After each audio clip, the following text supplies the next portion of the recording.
Hello everyone, आप सभी का स्वागत है हमारे YouTube channel online study class में। आज की इस वीडियो में हम देखेंगे छत्तीसगढ़ नमूना सहायक लैब असिस्टेंट 2026 का क्लास नंबर 4। इसमें हम देखने वाले हैं भारतीय अर्थव्यवस्था से मोस्ट इंपॉर्टेंट एमसीक्यू। यदि आप हमारे चैनल पर न्यू हैं तो चैनल को सब्सक्राइब करके बेल आइकन प्रेस करें ताकि आपको इस प्रकार की इंपॉर्टेंट वीडियो सबसे पहले मिल सके और आप अपने एग्जाम की तैयारी अच्छे से कर पाएँ। क्वेश्चन नंबर 1 है, कथन ए है, भारतीय रिजर्व बैंक आरबीआई मौद्रिक नीति मॉनेटरी पॉलिसी का संचालन करता है। सही है, भारतीय रिजर्व बैंक क्या करता है? मौद्रिक नीति का संचालन करता है। कारण इसका, मौद्रिक नीति का प्रमुख उद्देश्य मूल्य स्थिरता बनाए रखते हुए आर्थिक विकास को प्रोत्साहित करना है। सही है दोनों। राइट आंसर है इसका ऑप्शन नंबर ए और आर दोनों सही है तथा आर ए की सही व्याख्या है। आरबीआई मौद्रिक नीति समिति एमपीसी के माध्यम से क्या करता है? रेपो दर आदि तय करता है। इसका उद्देश्य क्या है? मुद्रास्फीति को नियंत्रित रखते हुए विकास को बढ़ावा देना। क्वेश्चन नंबर 2 है, भारत में रेपो रेट किसके द्वारा निर्धारित की जाती है? वित्त मंत्रालय, भारतीय रिजर्व बैंक, नीति आयोग या फिर भारतीय स्टेट बैंक? इसका राइट आंसर है ऑप्शन नंबर बी, भारतीय रिजर्व बैंक के द्वारा। भारत में रेपो दर किसके द्वारा निर्धारित की जाती है? भारतीय रिजर्व बैंक के द्वारा। रेपो दर वह ब्याज दर है जिस पर आरबीआई क्या करता है? वाणिज्यिक बैंकों को अल्पकालीन ऋण देता है।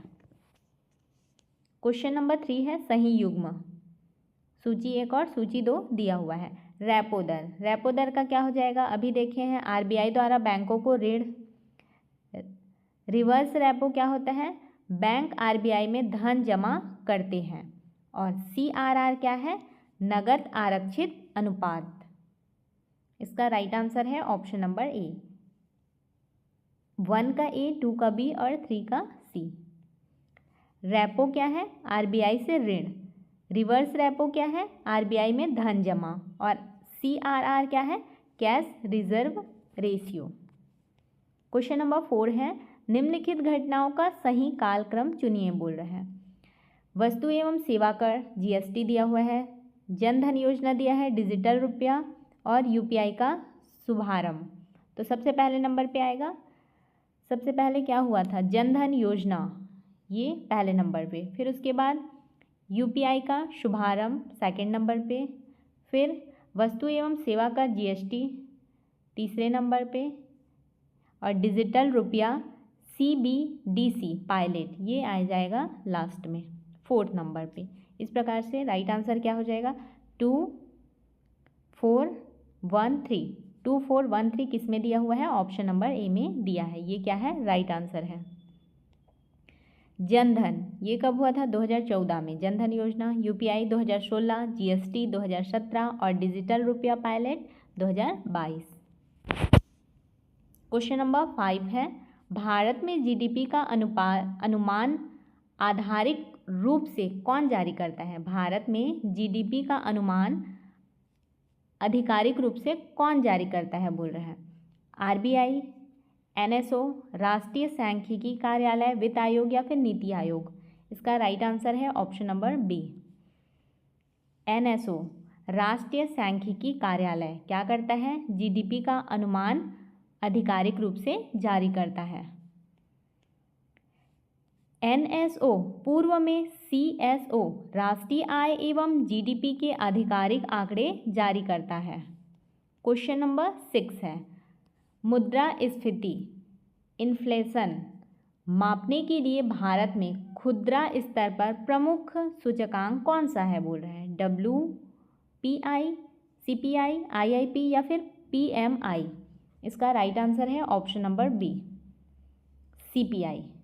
मुद्रास्फीति इन्फ्लेशन मापने के लिए भारत में खुदरा स्तर पर प्रमुख सूचकांक कौन सा है? सीपीआई।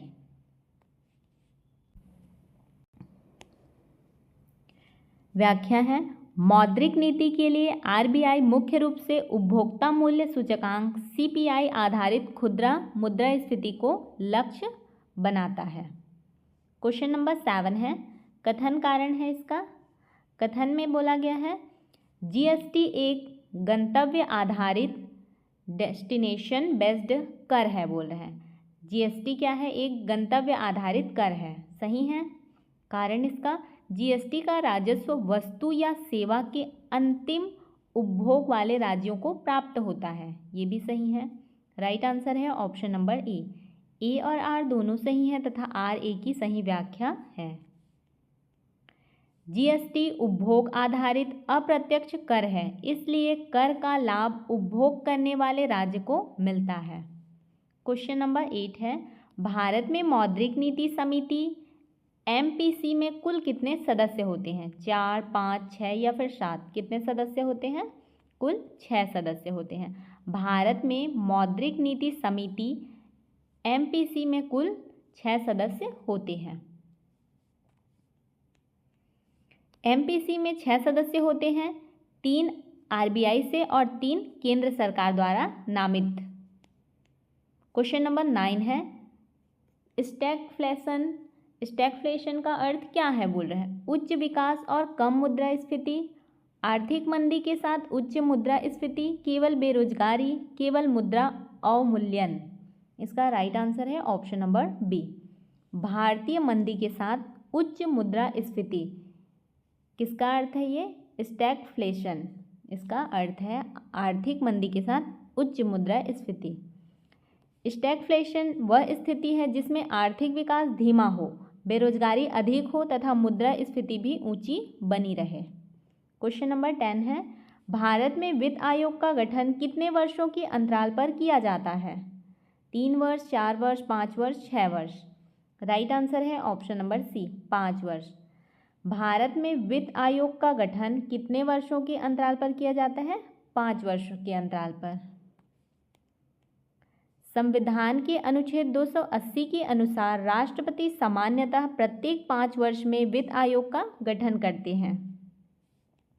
क्वेश्चन नंबर 11 है, कथन में बोला गया है राजकोषीय घाटा फिस्कल डेफिसिट बढ़ने पर सरकार को अतिरिक्त उधार लेना पड़ सकता है, बोल रहे हैं। जब राजकोषीय घाटा बढ़ जाता है तो सरकार को क्या करना पड़ता है? अतिरिक्त उधार लेना पड़ता है, सही है।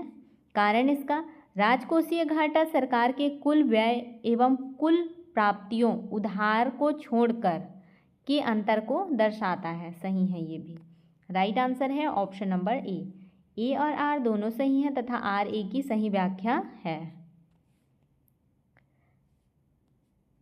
Fiscal deficit is equal to क्या होता है? कुल व्यय माइनस राजस्व प्राप्तियां प्लस गैर ऋण पूंजीगत प्राप्तियां, इसकी पूर्ति सरकार उधार लेकर करती है। क्वेश्चन नंबर 12 है, भारतीय रिजर्व बैंक द्वारा जारी डिजिटल रुपया सीबीडीसी किसका डिजिटल रूप है? क्रिप्टो करेंसी, वैध भारतीय मुद्रा, लीगल टेंडर, यूपीआई या फिर डेबिट कार्ड? इसका राइट आंसर क्या है? ऑप्शन नंबर बी, वैध भारतीय मुद्रा, लीगल टेंडर। भारतीय रिजर्व बैंक द्वारा जारी डिजिटल रुपया सीबीडीसी किसका डिजिटल रूप है? वैध भारतीय मुद्रा का डिजिटल रूप है, लीगल टेंडर। सीबीडीसी आरबीआई द्वारा जारी केंद्रीय बैंक की डिजिटल मुद्रा है, यह क्रिप्टो करेंसी नहीं है। क्वेश्चन नंबर 13 है, सही मिलान करना है। एसईबीआई दिया हुआ है, एसईबीआई का क्या हो जाएगा? पूंजी बाजार नियामक, और नाबार्ड का कृषि एवं ग्रामीण विकास होता है। एसआईडीबीआई सूक्ष्म लघु एवं मध्यम उद्योग।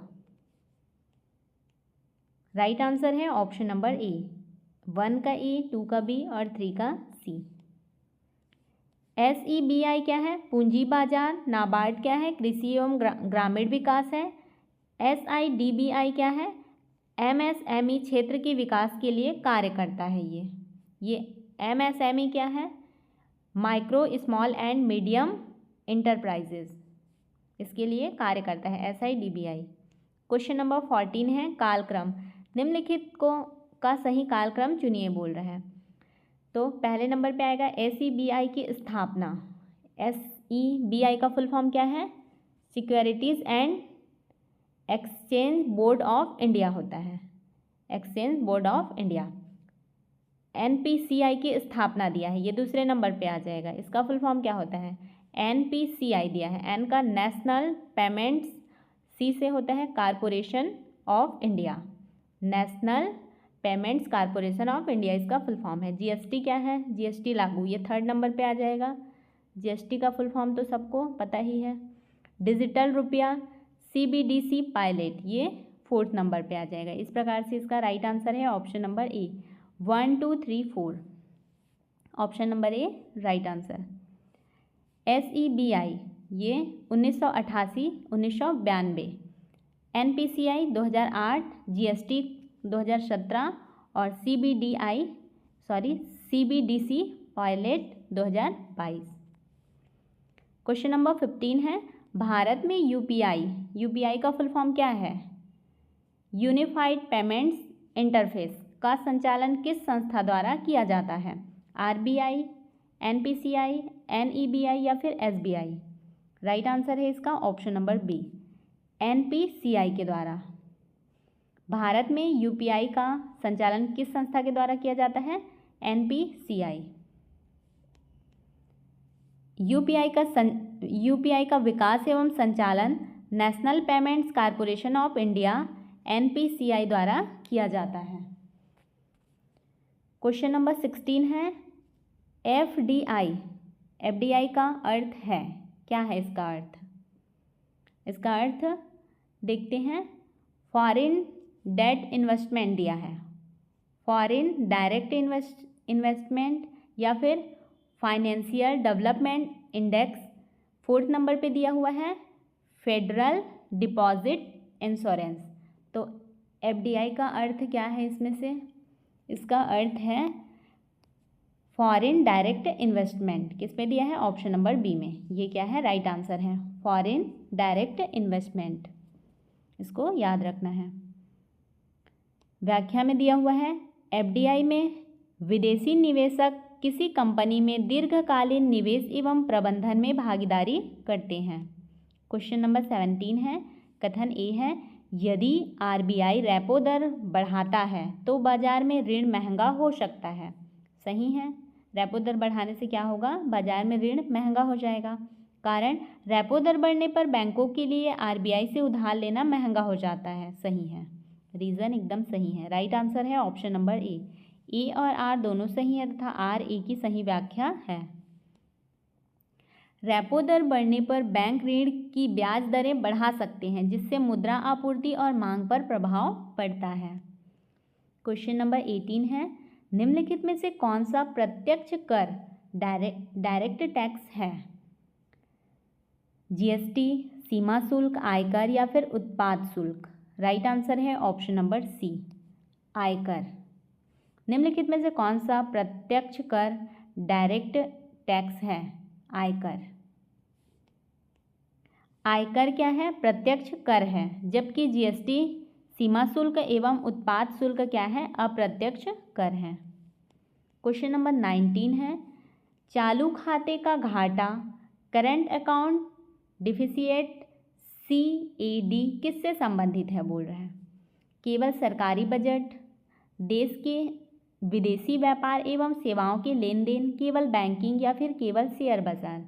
राइट आंसर है ऑप्शन नंबर बी, देश के विदेशी व्यापार एवं सेवाओं के लेन देन। चालू खाते का घाटा किससे संबंधित है? देश के विदेशी व्यापार एवं सेवाओं के लेन देन से। चालू खाते में वस्तुओं, सेवाओं, आय तथा अंतरण ट्रांसफर्स का अंतर शामिल होता है। क्वेश्चन नंबर 20 है, भारत में बैंक नोट जारी करने का अधिकार किसके पास है? वित्त मंत्रालय, भारतीय रिजर्व बैंक, RS1 के नोट को छोड़कर संसद या फिर भारतीय स्टेट बैंक? राइट आंसर है ऑप्शन नंबर बी, भारतीय रिजर्व बैंक के पास। सिर्फ 1 के नोट को छोड़कर बाकी सारे नोट जारी करने का अधिकार किसके पास है? भारतीय रिजर्व बैंक के पास। RBI सभी बैंक नोट जारी करता है, जबकि 1 का नोट भारत सरकार वित्त मंत्रालय जारी करता है। क्वेश्चन नंबर 21 है, कथन ए है खुले बाजार परिचालन, ओपन मार्केट ऑपरेशन, OMO मौद्रिक नीति एक उपकरण है बोल रहा है। सही है, कारण इसके अंतर्गत RBI सरकारी प्रतिभूतियों की खरीदी बिक्री करता है। राइट आंसर है ऑप्शन नंबर ए और आर दोनों सही है तथा RA की सही व्याख्या है। OMO के माध्यम से RBI बाजार में तरलता लिक्विडिटी को नियंत्रित करता है। क्वेश्चन नंबर 22 है कोर मुद्रास्फीति कोर इन्फ्लेशन में सामान्यतः किसे शामिल नहीं किया जाता है बोल रहे हैं। खाद्य एवं ईंधन, वस्त्र, शिक्षा, स्वास्थ्य। राइट आंसर है ऑप्शन नंबर ए खाद्य एवं ईंधन को कोर मुद्रास्फीति में सामान्यतः किसे शामिल नहीं किया जाता है, खाद्य एवं ईंधन। कोर इन्फ्लेशन से खाद्य एवं ईंधन जैसी अत्यधिक अस्थिर वस्तुओं को बाहर रखा जाता है। क्वेश्चन नंबर 23 है सही युग्म मिलाना है। नीति आयोग दिया हुआ है, नीति आयोग का क्या होता है, नीति निर्माण। RBI का हो जाएगा मौद्रिक नीति और SEBI का प्रतिभूमि बाजार। राइट आंसर है ऑप्शन नंबर ए 1 का A, 2 का B और 3 का C। नीति आयोग नीति निर्माण, RBI मौद्रिक नीति, SEBI का क्या है, पूंजी बाजार का नियमन। क्वेश्चन नंबर 24 है कालक्रम। निम्न योजनाओं का सही कालक्रम चुनिए। पहले नंबर पे आएगा मनरेगा, दूसरे नंबर पे आ जाएगा प्रधानमंत्री जन धन योजना, फिर आयुष्मान भारत, फिर 4th नंबर पे PM विश्वकर्मा योजना। सही क्रम है ये। राइट आंसर है ऑप्शन नंबर ए 1, 2, 3, 4। मनरेगा 2005, जनधन 2014, आयुष्मान भारत 2018 और PM Vishwakarma 2023। Right answer question number 25 है भारत में GST परिषद GST काउंसिल का अध्यक्ष कौन होता है। प्रधानमंत्री, वित्त मंत्री, RBI गवर्नर, नीति आयोग के उपाध्यक्ष। राइट आंसर है इसका ऑप्शन नंबर बी वित्त मंत्री। भारत में GST परिषद का अध्यक्ष कौन होता है, वित्त मंत्री। केंद्रीय वित्त मंत्री GST परिषद के पदेन अध्यक्ष होते हैं। क्वेश्चन नंबर 26 है भारत में राष्ट्रीय आय नेशनल इनकम का आकलन कौन करता है, RBI, NSO, नीति आयोग या फिर वित्त आयोग। इसका राइट आंसर क्या है, ऑप्शन नंबर बी है NSO। भारत में राष्ट्रीय आय नेशनल इनकम का आकलन कौन करता है, NSO। राष्ट्रीय सांख्यिकी कार्यालय NSO राष्ट्रीय आय एवं GDP का अनुमान जारी करता है। क्वेश्चन नंबर 27 है कथन ए है CRR बढ़ने से बैंकों की ऋण देने की क्षमता घट सकती है। सही है, कारण अधिक CRR होने पर बैंकों को RBI के पास अधिक नगद आरक्षित रखना पड़ता है। राइट है, इसका राइट आंसर हो जाएगा ऑप्शन नंबर ए और आर दोनों सही हैं तथा RA की सही व्याख्या है। CRR बढ़ने से बैंकों के पास ऋण वितरण के लिए उपलब्ध धन कम हो जाता है। क्वेश्चन नंबर 28 है भारत का केंद्रीय बैंक कौन सा है, SBI, NABARD, RBI, Exim bank. Right answer है इसका option number C RBI। Bharat का केंद्रीय बैंक कौन सा है पूछा है तो RBI भारतीय रिजर्व बैंक। RBI भारत का केंद्रीय बैंक है जिसकी स्थापना 1 अप्रैल 1935 को हुई थी। कब हुई थी, 1 अप्रैल 1935। क्वेश्चन नंबर 29 है WPI का पूर्ण रूप क्या है बोल रहे हैं। WPI का ऑप्शन नंबर ए में दिया हुआ है wholesale price index, world price index. C number पे क्या दिया है weighted price indicator, wholesale product indicator दिया हुआ है। राइट आंसर है इसका option number A wholesale price index. WPI का पूर्ण रूप क्या है, होलसेल प्राइस इंडेक्स। WPI थोक स्तर पर वस्तुओं की मूल्य में परिवर्तन को मापता है। क्वेश्चन नंबर 30 है निम्नलिखित में से कौन सा प्रत्यक्ष लाभ अंतरण DBT का प्रमुख उद्देश्य है। कर बढ़ाना, सब्सिडी सीधे लाभार्थियों के बैंक खाते में भेजना, विदेशी निवेश बढ़ाना या फिर शेयर बाजार को नियंत्रित करना। राइट आंसर है ऑप्शन नंबर बी, सब्सिडी सीधे लाभार्थी के बैंक खाते में भेजना। निम्नलिखित में से कौन सा प्रत्यक्ष लाभ अंतरण डीबीटी का प्रमुख उद्देश्य है बोल रहे हैं। तो प्रमुख उद्देश्य क्या है इसका, सब्सिडी सीधे लाभार्थी के बैंक खाते में भेजना। डीबीटी का उद्देश्य बिचौलियों को समाप्त कर लाभ सीधे पात्र व्यक्ति के बैंक खाते में पहुंचाना है। इसका पीडीएफ आपको हमारे टेलीग्राम चैनल और व्हाट्सएप ग्रुप पे मिल जाएगा। आपको हमारी यह वीडियो कैसी लगी कमेंट करके ज़रूर बताएं। यदि आपको हमारी यह वीडियो अच्छी लगी हो तो वीडियो को लाइक करें, अपने दोस्तों के साथ शेयर करें और चैनल को सब्सक्राइब करना बिल्कुल भी ना भूलें।